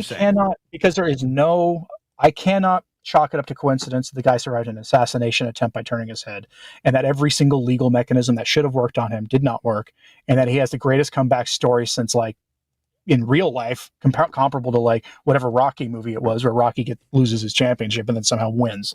Look, this is getting silly. It's gotten silly to the point of how much of this guy being, the Teflon Don comeback kid. The Teflon Don. Man, I figure he's a cat only has so many lives, though, Dr. Stein. At some point, it catches up to you. That's why I say there's other mechanisms for them to deal with him. Then, we all saw the documentary film. We all watched the documentary film Braveheart, but I watched it twice in the movie theaters when it came out in the 90s. And in the end, Longshanks will get you. You'll be betrayed by your buddy. See, I've seen. Next thing you know, you're being drawn and quartered. I've seen the. But Mike Pence isn't on the ticket this time. Yeah, I've seen the classic. I've seen the classic trilogy of films known as the Star Wars. We've had our. If we're gonna go full Gen X millennial pop culture comparisons for politics, just like a whole show to itself. Just like how Trump is literally Voldemort and we're the Harry Potter wizards. We're going to go Star Wars for this. Trump is on his hero's journey, like Luke Skywalker. He had his win and destroyed the Death Star in 2016. Yeah. And then the Empire struck back in 2020. And now we're getting Ewoks, everybody. This is the Ewok election. This is the Ewok election. He's got all his old friends are back. He's got some new allies. But this is the JD Vance was opposed to him like Lando, but now he's his friend. Like there we go. We're gonna. Are you kidding? Now we got Ewoks. We're in Ewok territory. This is the Ewok election. Yikes! I'll go on a limb. I'm an old-fashioned Star Wars fan. Disney killed that for me. Yes, but I always said I acknowledge Empire is the better film, but I actually Return of the Jedi I like more. That's interesting. I like Return of the Jedi. That's kind of a hot take, I suppose, because most people are like. No, I liked Return of the Jedi. I liked it in the theaters. Always loved it. I watched it in the always theaters. Enjoyed it. Yeah, it was great. Yeah, my dad. I like the Emperor. The Emperor's the best. The Emperor's the best on-screen villain of the 80s. The awesomeness of the Emperor and the scenes in the Death Star outweigh the flaws with the script and the Ewoks and everything like that. Like any of those things that are. I loved the forest chasing. So awesome. I thought that was fantastic. Yeah, the speeder bike chase. And the battle scenes in that movie are the best in the franchise. Yes. Or the best in that, and at least best in the franchise up to that point. There is a lot to be said for that. And especially for the original lightsaber battle. The original edit, not the special edition. You got to have the original one with Yub Nub at the end and all of that. That's the best. Yub Nub. Hey, by the way, okay, so Trump prediction poll, or the predict the element poll is up now over on the YouTubes, thanks to Jack Burton. And 59% are predicting a Trump win, 3% are predicting a Harris win, 18% say Trump win but Harris steal, and 21% say unforeseen crazy outcome. It's figured we'd cover 20%. All our weird bases there. It's like, I don't know, the world ends or there's an invasion. Apocalyptic option. Yeah. The apocalypse comes and out of nowhere, Alex Soros steps in and takes over. I mean, like out of nowhere. Like it's just going to be. Yeah, we're invaded by Normans or something like that. I don't know. Do you want to see another intangible? Oprah Winfrey went to Harris's final rally yesterday and warned that Trump would end voting rights. Oh, really? We can only hope, but we can. Dang. The Trump family's not the monarchy that I'd choose. No, of course not. Right, exactly. Me neither. Okay, so neither. Let me just bring this up. I shared it in the Telegram group. The disastrous floods in Spain. There's been a lot of deaths in Spain. God rest their souls. Look at the clips out there of the Spanish king and queen, who are not shining examples of Catholic, monarchy or anything like that. But look, all of the democratically elected officials fled the scene in their SUVs when they started getting pushback and the crowd started flinging rocks and mud and stuff. All the democratically elected officials fled like hirelings. The king and the queen are out there with the people, hugging them, talking to them, getting mud on their face. I saw that. That is what monarchy does. Monarchy makes you the father of your people, the mother of your people. And even if you're a terrible mother or father, you're still a mother or father. And democratically elected governments cannot do that. There's something almost ontological about it there, and there's a difference there. Look at those clips; they're really amazing. And this is not King Louis IX out there. This is not, these are not like amazing Catholic saint monarchs. It's not Ferdinand, that's these for are sure. These are just monarchs. But that's what the monarchy does. So anyway, rant Tim over. H. Let's go back to the Tim Republic. H. said, I listened to my governor, Kathy Hochul. By the way, you're reminding me, Tim, that the Buffalo Bills, kicked out a Trumpster yesterday. Yep. That made the national headlines. That's what happens when you're the only team in New York State. Yeah, buddy. The Jets, they're Jersey, right? Yeah, They're Jets in and Giants Jersey? are both in Jersey. Yeah, have fun with that one. I listened to my governor, Kathy Hochul, and voted Trump. She said, a vote for Trump is anti-abortion, and I'm anti-abortion. Yeah, so there you go, folks. That's how it goes. By the way, Damon put up the straw poll, the prediction poll on Telegram. 25% say it's going to be a Trump win, 0% say Harris win, but 50% say Trump win, but Harris steal, and 25% choose the Trump option, the Trump card option of the apocalyptic invasion of the Normans, unforeseen crazy outcome. Wouldn't that be amazing if we got an invasion and Biden rode out in battle like No, it wouldn't be amazing. like Harold It'd be did, terrible. and then no, I know. It'd be horrible. I'm By the talking from a way, historical if you wanna- perspective. I'm thinking I have 20 this idea. Yeah. I floated this on Twitter this morning. I firmly believe that Joe Biden has been sabotaging Kamala Harris on purpose. Oh, yeah, he doesn't like her. So he has one final way he can do that. The wave of voters comes in. It looks clearly like Trump is going to win, but then the lawyers start getting involved, and the attorney generals start saying, well, it's going to take weeks to count the votes and all this stuff. And then Joe Biden gets on television, congratulates Donald Trump for winning the election. Yes, says he looks forward to Kamala, and he looks forward to Kamala Harris giving a concession speech, and he calls for where she will give an olive branch for people to start the healing process of this country. Oh, it'll be savage. They're not going to let. They're locking him down tonight. They're locking him down tonight. You watch. He's locked in a room with a bunch of ice cream, and they're going to put some Benadryl in that Jello this afternoon. By now, but they clearly haven't, because in declining empires, one of the things you see is a crisis in competency. And boy, howdy, has Kamala Harris's campaign been on display a crisis of competency.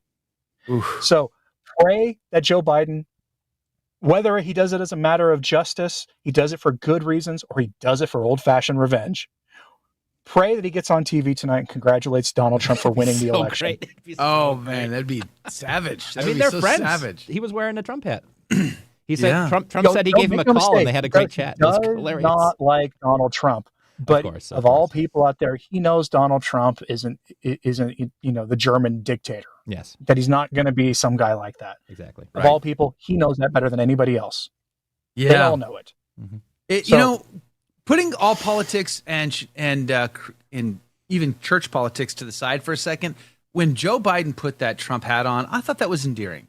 Yes. You know what I mean? Like, no. There are many things to like about Joe Biden.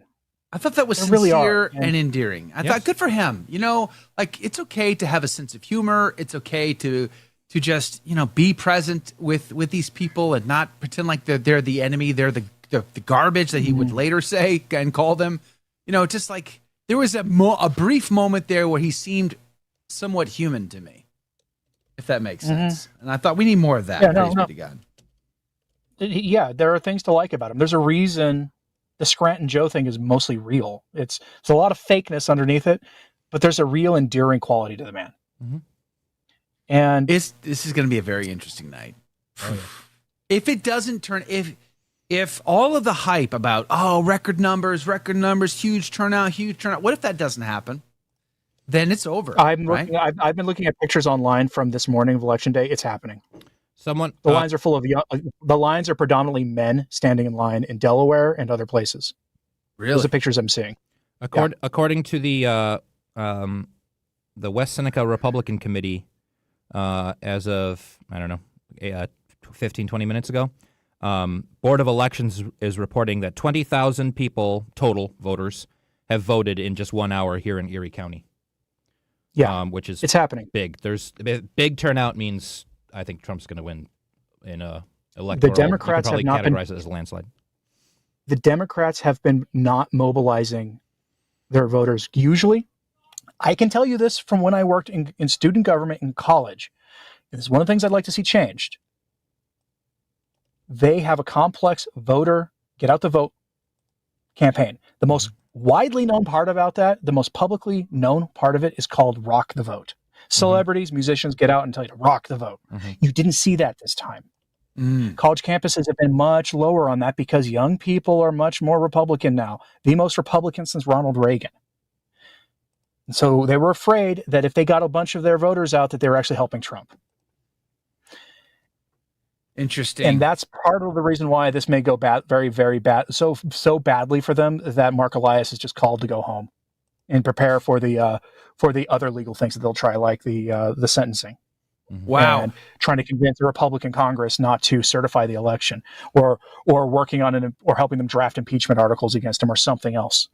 That might be that way. Now, again, I'm not saying he's going to win Minnesota and Virginia and New Hampshire, but if New Hampshire is going to be one of the first places in the country to close its polls, and so is Virginia, and if those flip, then you know what? Don't break out the champagne, but break out the popcorn at least, because it's going to be an entertaining New Hampshire night. has the best chance. It's a rhino state. It's a libertarian state. I lived there for a decade, and there are a lot of people who are kind of fed up with things, and it's quite possible, but it's still surrounded by progressive liberalism. So we'll see.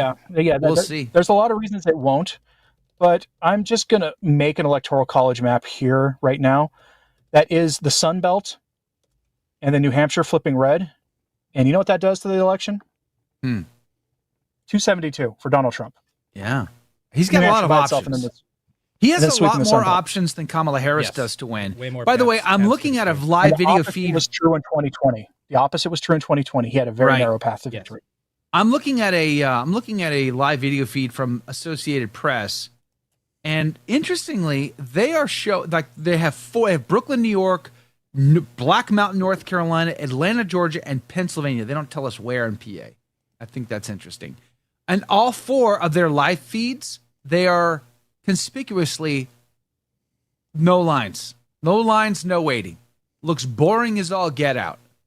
I wonder if that's intentional.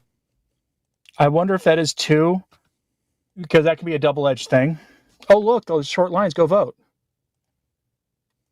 Or it could be a suppression thing. But the problem is the AP, like all the other media, are skewed towards one side. And Democrats that's have no why energy. I chose, but that's why I chose them, just to see what they were saying and doing. Because I've been seeing pictures from Delaware, and I've been seeing pictures from other places where, as Jacob reported, 20,000 in 1 hour. Yeah, in Erie County. Erie County, Key County in Pennsylvania, 20,000 in an hour. 20,000 an hour. Oh, this is This is Erie County, New York, by the way. This is Erie County, New York. Erie County, New York, which is where Buffalo is. Tonight, the way I hope it goes, then my hope is that there's a quiet meeting between Turning Point Action and Scott Pressler, if you know who he is, and they start looking at the Electoral College map for states to steal, because I saw a poll out of Oregon that said it was within 4. I'm from Oregon. Oregon should not be anything but a purple state that is fought over every time, but has not had a Democrat. Has had a Democrat governor since 1986 when they instituted mail-in voting, and it has had pretty much a Democrat lock on the legislature since like the late 90s. And yet that state, by registration and demographics, should be a purple state. And if the Republicans cracked the code on how to survive in a mail-in ballot environment, as some of the polling out of Oregon suggests, within like 3 to 5 points, then they should make a plan for the midterm elections to go ballot harvesting. Because I'm from Oregon.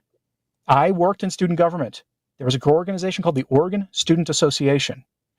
They are a, quote, nonpartisan organization that in every election does ballot harvesting at a university, the most liberal university in Oregon. What do you think they were actually doing? They were ballot harvesting for the Democratic Party. They'd endorse, as an organization, a couple of like very liberal Republicans as cover, but they were ballot harvesting as an operation first and foremost. The GOP, if they've cracked the code for that, could flip Oregon. Interesting. Hey, Edward Clancy. Good morning to you, Edward. He says, good morning, gentlemen. Rep. Jamie Raskin has promised that Donald Trump's election will not be certified. What can a presumed minority legally do to stop certification? Well, nothing. That's called an insurrection, by the way. The House, he can't do anything about it. And, can we treat him like a J6er and put him in jail? I'm just asking for a friend. Actually, unironically, if the Republicans capture the House, the Republican majority leader should look at him and say, "You're stripped of all your committee assignments for an attempted insurrection." Yeah. Wouldn't that be sweet justice? If he can refuse to seat him, he should do so. Mm-hmm. Isn't that interesting? He should do it and say that you are undermining the body politic, which, by the way, folks, is a grave sin. You are trying to destroy the body politic. You are disregarding the will of the people. Go home. And then notify the governor that there's an opening and hold a special election or do whatever your state does to fill the vacancy. I'm watching Guys Fox like that 5. should be run out of Congress. I'm watching Fox 5 Atlanta, Georgia right now. And they're Fox 5. Not Force 5. Fox 5, Atlanta. And they are also showing coverage of a no crowd, no line, no waiting polling station Atlanta. I know. I'm just pointing out. I'm just pointing out down south. None of them are up there. Just saying. Atlanta that there's is a Democrat. There's a trend here. There's a trend that certain angles are portraying that there's nobody coming out to vote. That's kind of, I think, the message that's trying to be communicated subtly. Well, through some of that might not be a bad thing because I think in like early voting, Republicans are leading in a lot of places that normally they do. One number I saw was that 74 million votes have already been cast early. Wow. And Democrats are down in early voting compared to past elections with early voting in terms of raw percentage. Yep. Just severely down. Republicans are up. And by all indicators, the black vote is going to be much smaller this year than in any recent election. Because you're going back to the numbers I've seen are pre-Obama numbers. Mm-hmm. So you have that. That's Atlanta. I would expect, if we look to the raw numbers of California, the polls there are much tighter than they have ever been. And by much tighter, I mean Kamala up like 12 or something. But if California, it should be much bigger margin than that. Mm-hmm. Democrats are angry. Their candidate was replaced by somebody no one likes. And I don't think they believe their own rhetoric. Most of them don't. There are wingnuts online. You encounter them. Oh, yeah. If you want to see what wingnuts look like in terms of like liberals, go to Reddit, which is where you'll find wingnuts. Put your filters on maximum. Reddit is essentially an adult site, basically. But start going to the political ones, and they call Donald Trump a rapist there. Yeah, they call him a crazy. pedophile. Yeah, it's alternative universe stuff. Yes, it is. Okay, it really is. Yarg. Huge line still today in St. Charles, Missouri. Praise be to God. That's good. Mm-hmm. I already cast my vote, by the way. I didn't want to have to stand in a massive line today when I had to prepare for our big live stream tonight. So I've already voted. Praise be to Jesus. And when I went, it happened very quickly. They had it dialed in and they checked my ID. Praise be to Jesus. Thank you. In Oklahoma, my wife and I voted early on Friday, I want to say. Or Thursday. It was the second day of early voting. The lines were about 30 minutes long on early voting, but it was quick once you got inside. It was as quick as they could make it. And people were being very polite. And that's awesome. Oklahoma's was up like 100,000 votes over, or sorry, Pennsylvania, it was like 2-1 over. Pennsylvania had 1.7 million votes early voting. Mm-hmm. That's huge. That is huge. Charlie Kirk, though, yesterday, said he thought there needs to be 3 million voters coming out for Trump in Pennsylvania in order to win Pennsylvania. Today, like on Tuesday, that's going to be a big number. He's been pushing people to vote early. I think they're going to get it. Partially because, again, all those polling numbers don't really factor in low energy. They just don't. There are a lot of people who will say, "Oh yeah, I'll vote," and then they don't because they're angry. So don't be surprised if we have a pretty bad polling miss this year. I don't know if Rasmussen is going to be as correct with 1980 numbers. My mother told me she remembers the 1980 election. She was in California. She wanted to prevent Ronald Reagan doing to the country what she said he did to California, and she was very angry. She got off work, and the election was called before she got to the polls. So T-Storm says you don't even need to go to political groups on Reddit. Just go to the Texas Reddit, and it's a bunch of 20-something boys who are still living in mom's basement, worried about acne and some of their horrible things that they say, and they believe that anybody who votes Trump is mentally deficient because we don't have. And they believe. Oh, and I've seen that subreddit. They believe Texas is going to flip today to Kamala Harris. Well, hold on, time out. Texas is not as red as we would love it to be. No, it's not. He's going to win it by 8 today. He's going to win, but let me tell you, the battle is on in Texas because there has been so much pressure placed on all the major metropolitan areas because they're all liberals. You know, whether it's Dallas-Fort Worth or it's Austin, San Antonio, or Houston, Texas, all goes left. Always. Those counties always go left. If it wasn't for the country folk, Texas would never be ready if it wasn't for the country folk. The legislature and the governor need to come up with a bunch of policies that sound great to conservatives and traditionalists and sound horrifying to liberals and get them all passed. All of them. Do you have constitutional carry in your state yet? We do. No, yeah. Okay. Open carry. It's called open carry. Now you say constitutional carry because that's the federal level, but Texas passed open carry 2 years ago. They call it constitutional carry in Oklahoma because here's what it is. Well, we just call it open carry. You don't need a permit to conceal carry in this state, and you can open carry if you want to. We still have licensed concealed carry in the state of Texas, which gives you more privileges than open carry does. Open carry, you're allowed to carry only in certain places, and other places you're not. So you have to know the law there. But yeah, we call it. I'm just saying you should go complete full constitutional carry. That'll scare some people away. Yeah. I don't know. Maybe West. Create a new sort of border patrol kind of thing for Texas, like as a function of the Texas Rangers. You know, just do stuff to scare the people away. Oh man, I think it's so interesting to think about. Like, I wonder if we should go back to militias and state militias, state-run militias that are broken up by county, broken up by area, like Minutemen type of thing. Because the way the system is set up now, even National Guards can be federalized and fall under the purview of the Department of Defense. So no state, even though Texas, I would say, is more advanced than most states. Texas, we have our own army, we have our own air force, and we have a navy of some degree. We have boats here in the state of Texas, and we have an economy that means if we were our own country again, we could probably survive it, unlike a lot of states that don't have those similar resources. But yet, the way the federal law works is it can all just be federalized anyway. So there is no military or option for defense that is solely based on the interest of the people in that state or territory. Doesn't exist. Post-Civil War reforms. Yeah. That's what good times. One of them was that no one ever talks about is the U.S. military rarely they will take people and deploy them to bases in the United States that are far from their home states. That's a post-Civil War reform. It is.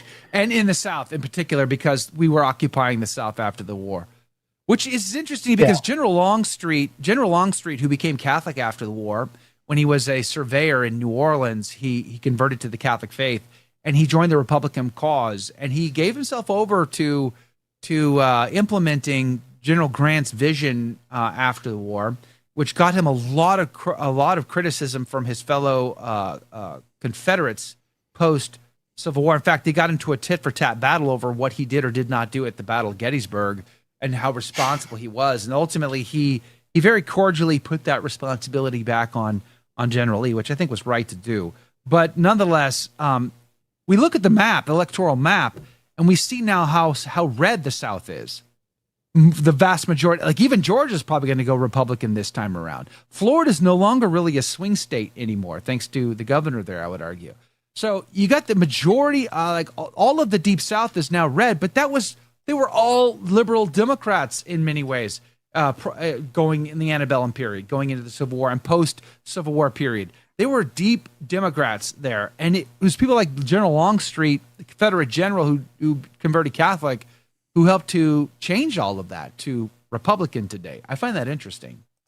Mm-hmm. And a lot of people moving around too. Like a lot of people don't seem to realize the reason that the partisan shift happened is because Americans move around a lot, and a lot of people will move to states that are, That's one of the problems with if there's ever a civil war in the country again, it's not going to be state versus state, not like that silly movie, and it's not going to be like the Civil War. It's going to be probably guerrillas across the country, unfortunately, which would be way worse. Yeah. Mateus points out, Joe, you have a constitutional carry in Texas. If you don't need a permit, then it's constitutional carry. My point was, we don't use Yankee terms like constitutional. That's the point I was using, Mateus. We don't like the Federalist verbiage, the Federalist language of constitutional. We like people's republic language of open carry. You see what I'm saying? That's the only difference I was trying to make. What are we, Buffalo Bills fans? I mean, come on, guys, come on. Seriously. Don't get extreme, that one. I am Buffalo Bill. I'm Buffalo Wings fans. Like, that's good. Praise God. I like Buffalo Wings. Those are tasty. Oh yeah. Bills, I don't know. Hey, the poll, the prediction poll, 66% say Trump's going to win, 2% say Harris is going to win, 19% say Trump wins but Harris steals, and 13% say unforeseen crazy outcome card, the wild card that Jake put up there. Very interesting. Patriot Man USA, good morning to you, says that would be treason on the part of Raskin, who, by the way, is just a sit on the butt of the USA. Wow. That was descriptive. He can't do anything legally. He's dealing in personal fantasy. Well, it's like virtue signaling, isn't it? Yeah, probably. It's just virtue signaling. It's part of that, I'm sure. Yeah, he's just virtue signaling his buddies to say, hey, guys, it's so sad we're about to, lose this thing, so let's just light a candle and sing Kumbaya. Hey, Mark, good morning to you. Praise be to God. Mustan, good morning to you. Helen Grace, Colin, good morning. Carl Thomas, female KC Royals fan from Nebraska, says, well, it didn't take me forever to get through what was left on the dozen egg. Oh, they're talking about something else. I thought they were talking about standing in line for voting. But they're talking about breakfast. You're making me hungry. Stop it. Shaquille, good morning. Sharon, good morning. Hopefully you're feeling well today. How do you think? I wonder. How do you think New Hampshire's going to go today? Let us know. How do you think New Hampshire's going to fare today? Lori H, good morning to you. Says absolutely, Joe. They're out there. They keep a low profile. Hey, Carol Hebert, good morning to you. Joe, please stop talking over Anthony. All right, you got it. Whatever. I'm going to be getting out of here soon because, like I said earlier, I had to take my vehicle into the shop last week, and they told me, "Oh, it's fixed," and it's not. So, and they open here in about 20 minutes. So we've got a long night ahead of us, or maybe a short night. Maybe, God willing, it'll be a nice short night. Again, we'll see. Google apparently has said they think people are going to know how this is going to turn out by 8 p.m. Eastern. Wow, that'd be early. I mean, 2016 went late, very late. Yeah, sort of. Okay, so 2016. I will tell you my 2016 story. I don't tell this publicly much, but I was on the team for my old parish, my old Novus Ordo parish, in RCIA. I was on the team, and myself and a buddy of mine, who was a former Protestant who knew Scripture the way a lot of Protestants think they know Scripture. He'd use sola scriptura to defend Catholicism, and seamlessly. Genius with this stuff, right? Well, we were sitting there on our smartphones and we started giggling uncontrollably at around 6:45 Pacific time. Why? Because it was obvious at that point what was happening. And the deacon who ran it was like telling us to rein it in, and he kind of knew what was going on too, but because it was funny. Like if you saw Ben Shapiro's reaction to Trump winning, he laughed uncontrollably, and he was never Trump. He just thought it was hilarious. That's where I was 2016. Sitting in an RCIA class, looking at the news on my phone, not believing what I was saying. Right. Not saying it's going to play out that way tonight. We'll see. But there are all the intangibles there, including low voter turnout in key Democrat areas. Hey, Dory, he says 8 p.m. Eastern is bunk, pipe dream. Yeah, I agree. I don't see it at 8 I know, o'clock. that's why I take it with a grain of salt. Google, but there are people at Google who say you'll probably have an idea. Yeah. Maricopa County's like, yeah, we'll give you the election results by, I don't know, 2028. We should probably have those ready for you. I mean, that's why I showed you that alternative map. That if it plays out on that alternative map, there's no point in them dragging this stuff out. Dragging it out gives room, makes it so it's Mark Elias versus the RNC in court in 9 states. Mustan. Mustan says if New Hampshire flips, midnight is actually doable. I hope so, because I got to get up at 3:30 the next morning to go back to work. So for the radio show. So it ought to be interesting. So tonight, either on Dr. Stein's channel or our channel, we'd love to have you. Praise be to God. We're going to be simulcasting live tonight, 6 p.m. Central, 7 Eastern, or 4 o'clock Pacific time for you sunny Californians to join us and watch this and commentate and hang out together. We would love to have you. Praise be to God. So thanks for hanging out with us today. Make sure to like, subscribe, and share with a friend. We'd be grateful for that. Dr. Stein, have fun with your check engine light. We'll see you right back here tonight, 6 p.m. Central.